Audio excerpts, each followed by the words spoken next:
টাটকা রুই মাছ নুন হলুদ মাখিয়ে রেখেছি। আজকে রুই মাছ পটল আলু দিয়ে ঝোল করব। পটলগুলো কেটে নেব।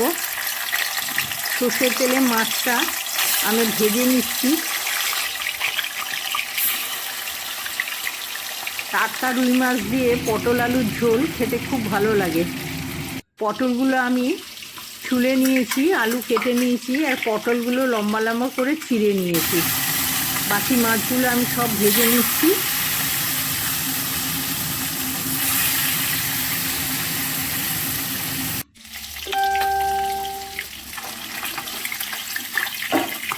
মাছগুলো ভালো করে দু পিঠটা ভালো করে ভেজে নেব।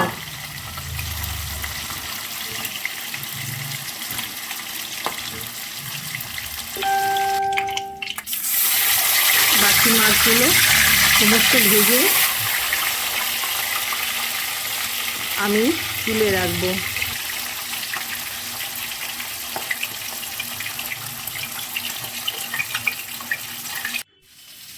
মাছ ভাজা হয়ে গেছে, কড়ার তেলটা তুলে রেখেছি। অল্প তেলে আমি রান্না করব।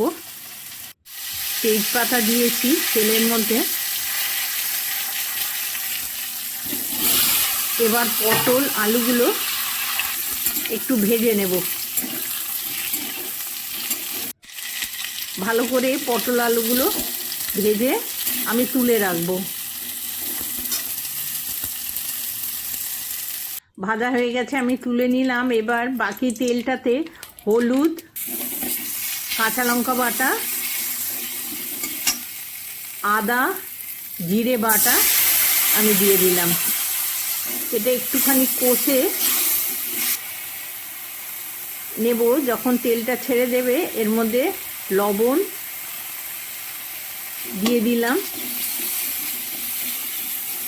এবার ভেজে রাখা আলু পটলগুলো আমি দিয়ে দিলাম।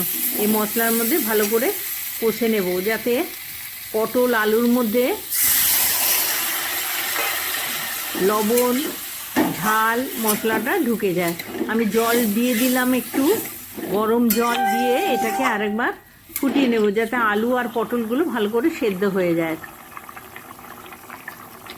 এবার 4 পিস মাছ এই ঝোলের মধ্যে আমি দিয়ে দিচ্ছি। মাছগুলো একটু ভালো করে ঝোলের মধ্যে ডুবিয়ে নিয়ে সেদ্ধ করে নেব।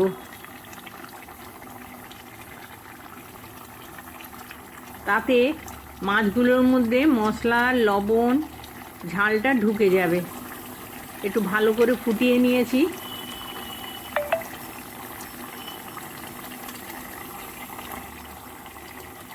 এবার হয়ে গেছে, আমি এটা এবার নামিয়ে নেব। এটা গরম ভাতে খেতে খুব ভালো লাগে।